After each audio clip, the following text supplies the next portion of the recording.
Special tea shot. That sounds like some sort of weird oolong-infused drink you'd order at some hipster bar.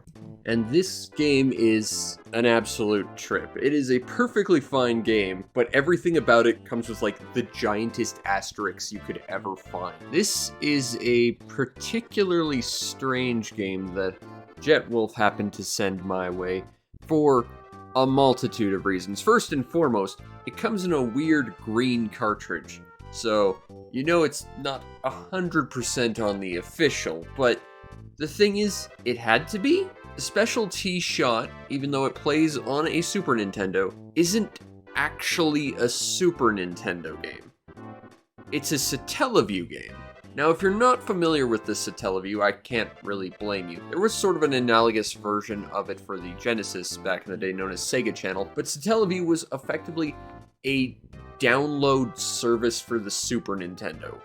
Sort of. Basically, for the low price of $200 USD back in 1990s money, you could sign up for this service that would allow you to download games through a modem as sent by a satellite, hence why a lot of the games use the term BS as part of their name, because it's short for broadcast satellite, not the other thing. And through the use of about 6 additional peripherals and the cost of $200, you could download a game onto your Super Nintendo. But it's a lot more than just that, because not only did you have to pay for the service and the equipment, it was a lot more demanding than you might necessarily believe. Just getting a hold of the games was kind of an interesting little arduous journey. While I wasn't there personally, as I understand, the broadcast times to actually receive games for Satellaview were very limited. So you could only download games at certain points during the day. And if that wasn't bad enough, if there was something specific you wanted, you had a very limited amount of time to get it. And I don't mean over the course of the Satellaview service. No, I mean, from what I can find, each game was only available for around 3 or so weeks. Heck, some of the games only lasted 1 week because they were designed to be episodic and played sequentially, because they told a story through like a mix of video game and also radio drama at the same time. Specifically, there was a Zelda game. I've played it. It was actually quite an interesting experience. They did some interesting things with Satellaview. So you kind of had to go in advanced, know that you wanted a game, and have all this stuff ready, and then be prepared to download it. And to be fair, Satellaview was incredibly ahead of its time for a lot of reasons, up to and including about 20 years before the, PS3, Xbox 360 times. This game was more than happy to create digital scarcity and revoke availability for digital goods. Like, if you wanted a specific game on Satellaview, each one was only available for about the period of 3 weeks. If you did not have access to the service within that time, that game was gone, unless it happened to get saved to a cartridge that your friend loaned you or something. I need you to understand that the fact that anyone, under any circumstances, can play Satellaview games today is so many different levels of so many stars aligning just perfectly. The fact that I can make you this video at all is nothing short of miraculous. Seriously. You have to understand, someone would have had to have paid for the service, download the individual games, keep the cartridges somewhere safe where they weren't going to get stolen or destroyed or degrade over time, although, to be fair, Super Nintendo cartridges are kind of indestructible when left to their own devices. And then someone would have to find it, pick it up, and have the ability to dump the ROMs from the Satellaview carts to the internet, where people would then finagle with emulators just to get them running. And I can tell you, I normally record all of my footage through emulation systems just because I can output through HDMI, which looks and sounds better, but I couldn't even do that with this. I tried, and all my emulation consoles did not enjoy Satellaview at all. They would all hard crash. I had to go out of my way to luckily come into a specific second-hand shop that just on one specific day happened to also be selling a Super Nintendo to show you this game, because my old Super Nintendo also fell apart and couldn't actually play this. There are so many stars aligning just to make this happen. And I'm just blown away on how many levels of absolutely absurd chance that this actually existed, that I could do this. Although, to be fair, I haven't been 100% open and honest with you, because this particular version is a little bit different because it's not quite the Satellaview version. Let me explain. So, Special T-Shot was a game created specifically for the Satellaview system, and I guess at some point they had planned on building out and actually creating a retail copy, but that didn't end up happening, and instead that sort of became a temporary, incomplete prototype stepping stone to a different game entirely that Nintendo would pick up and reskin. And I'm not a stranger to this game, I've reviewed it on this channel. It was called Kirby Bowl, or Kirby's Dream Course if you want the English version. This is the weird prototype that somehow miraculously got put onto the internet after it was found about 2 or 3 years ago. This is, in addition to just how little respect developers nowadays actually treat the history of this medium, this is just another fantastic reason why I'm more and more pro-piracy every single day. The fact that we can still play this game that should, by no circumstance, still actually be playable in any capacity. Especially this particular version, which is actually pretty different from the Satellaview version. Jetwolf actually has a replica copy of that, and to get this working, I actually had to work with him to try and figure out what the differences were just to get this up and running. And there are some things that are completely different, such as it having a multiplayer mode and an extra set of courses, and a few others that are a little bit weird and a whole lot of bugs, and we'll get there. But I needed you to understand just how absolutely strange and how much effort it was to get this out here, and just how much of an opportunity it was that I can show this to you. Because genuinely, it was a lot of work, and there was just so many stars aligning all the way back to the Satellaview just to make this video. Basically, this thing is cursed. And trust me, trying to record any of this, yep, it is. So, in case you couldn't tell, Special T-Shot, it's also a golfing game. Kind of like Kirby Bowl, except where that was Kirby branded and had Kirby's powers and also mixed in bits of billiards, this one's a more pure golfing experience. And getting this to work was a bit of a weird situation. It is an unfinished prototype. So to start out this game, I was actually informed by Jetwolf in order to get this working because it is so fiddly. I was told I shouldn't make a new character. Apparently that makes the entire universe explode or something. So, I went with the existing characters on the cartridge, and they came in some pretty weird flavors. Some files were labeled with a bunch of garbled text that looked almost vaguely Korean. If you selected one of these, well, yeah, the screen basically turns into snow. The second type has the character class labeled by a bunch of half-cut off question marks. Selecting this particular file is just a hard crash. Although one time I did manage to get the game to loop back to the title screen, where it then was completely unresponsive. The third flavor of file is basically empty but has a deep underline under the non-existent class name. And that created a weird, sort of glitchy screen where half of it was moving horizontally. I think this is the game trying to create the menu screen, because I think there was some like horizontally scrolling clouds in the background. Yeah, this is hardly ideal, although I can kind of maneuver the menus themselves to actually do something, and then the game hard crashes. One of these question mark files also hard crashes, but makes the screen look like a disco. So that's kind of neat. I wouldn't mind turning this into a screensaver or something. So finally, we have the relatively sober beginner class. This looks like it's almost not corrupted and might actually work. And by selecting it, by some miracle, we actually get a level select screen. Kinda. But this too is also kinda weird. See, I showed this off to Jetwolf and we both immediately knew something was wrong.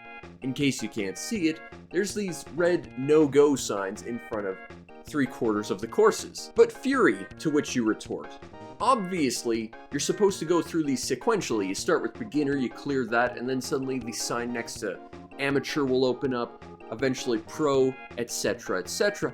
And to be fair, yes, that's probably exactly what the developer intended. But here's the trick. If you finish beginner or presumably any of the other courses, the game hard locks and it doesn't save. So if you actually clear one of these, you then have to restart the cartridge and you've lost all your progress. This was where we kind of hit an issue, and I had to sit here and work with Jetwolf over the course of about a day because he had to sort of reference his own cartridge, and he noticed that this particular menu didn't really match the one he had. His particular menu happened to have access to a bunch of different courses, and there were no signs. Now, I, being the absolute great friend that I am, decided to completely disregard his initial advice of not creating a new character, because worst case scenario, how much worse can this cartridge get at this point? And we're actually presented with a pretty neat little area. We get to draw our own golf cart. This was actually a feature used in Kirby's Dream Course, except that particular version included little stamps, so you could actually make Kirby really easy. And if you leave this blank, it fills it in with Nintendo, which is a bit lame. But fortunately, if you can get through this,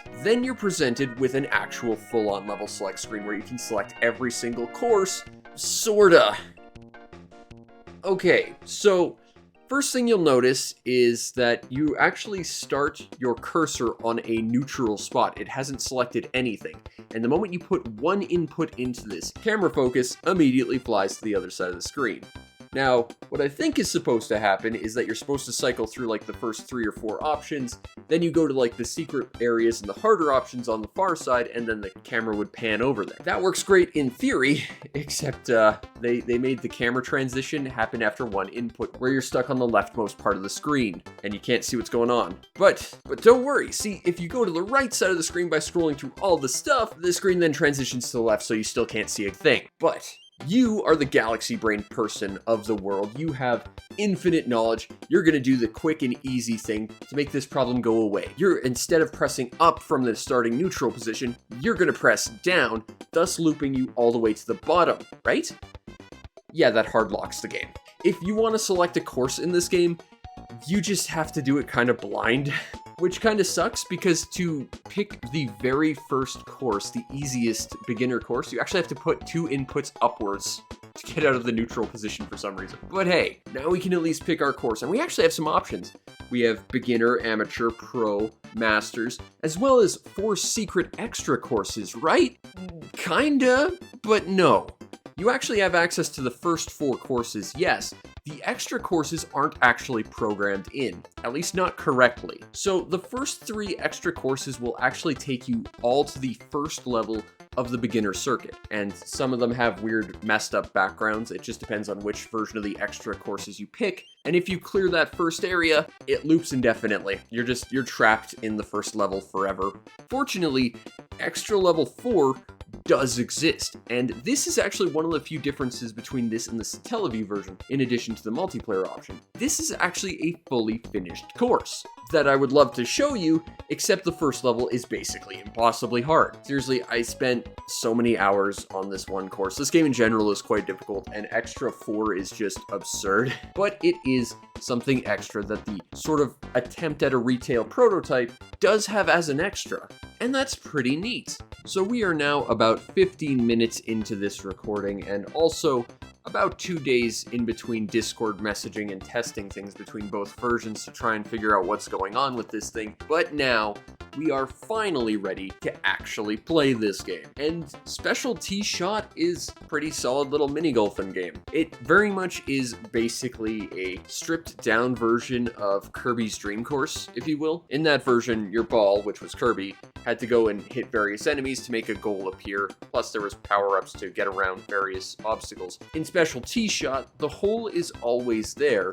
Occasionally you might have to hit a switch to make a bridge appear to get there, or turn off some water so that you can get past a water hazard, but for the most part, it's really just a matter of getting from point A to point B. There are no special powers in this game aside from the titular Special Tee Shot, which as far as I can tell is just some kind of max power shot, which you can already do on your own. There doesn't seem to be any sort of extra control abilities involved in utilizing your special shots, but you can pick up additional special shots by rolling over glowing tiles on the map, which usually swap between various locations. This game is also something of an endurance test. You start the game with 5 strokes to your name, and every stroke you take takes 1 away. When you get to the end of a stage, depending on how well you did, you can get additional strokes for the next match, but your stroke count kind of carries over with how many more shots you have before you run out and game over. It is remarkably easy to game over, knocking yourself off the environment, getting thrown around by traps that take control of your ball,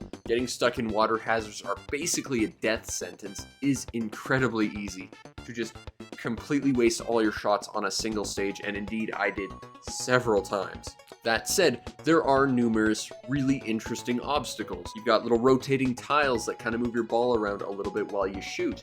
You of course got sand traps, ice, which makes your ball slide a little bit, cliffs to shoot off or around, various statues getting in the way. You've got power-ups that you can pick up that give you additional shots as you go on as well. While it does sound like a lot, the game is very straightforward and it is fairly simple and easy to get into, provided you can get the actual game to work, but it's nowhere near as complicated as the Kirby rendition of this was. And ultimately, it is a relatively straightforward, if fairly demanding and challenging mini golfing game. One thing I did notice, however, was that Kirby Bowl, or Kirby's Dream Course, was a game that it felt like every single stage, if you knew how to do it, was designed so that you could get a hole-in-one. That doesn't feel like the case with Special Tee Shot, if only because the individual stages themselves are substantially bigger feeling. It usually takes 1 or 2 strokes before you even get across the map to where you need to be. And that's assuming that you aim everything right, you get your power levels correct when you take your strokes, you get the spin on your ball proper. If you do everything wrong, you might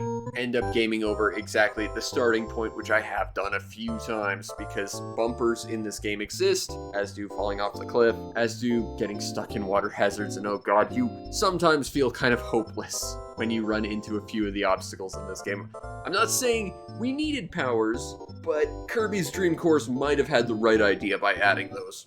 Overall, Special Tee Shot is kind of a weird game. As a game, it's relatively straightforward, but everything about this has like a giant asterisk next to it in order to get it to work. And to see the relatively straightforward dolphin game it is, that's not a bad thing. It makes it far more interesting to talk about, if a little bit confusing and frustrating to start off with. But it was weird to explore this thing, and I kind of appreciate it. And once again, I'm an archivist. I love that this exists in any capacity. The fact that we can talk about this at this point is an absolute miracle. And that makes me so freaking excited that we have this weird, small little niche of history of video games that would otherwise be completely lost, especially if video game development nowadays was running the show back then. This wouldn't exist, and it almost doesn't. The fact that anyone can play this in any sort of capacity gets me excited, and while the game itself is fairly standard and you played Kirby's Dream Course, you might enjoy this, just the fact that I can explore this and show this off makes me excited. As a game though, it is just a stripped down version of Kirby's Dream Course, even though that came out later.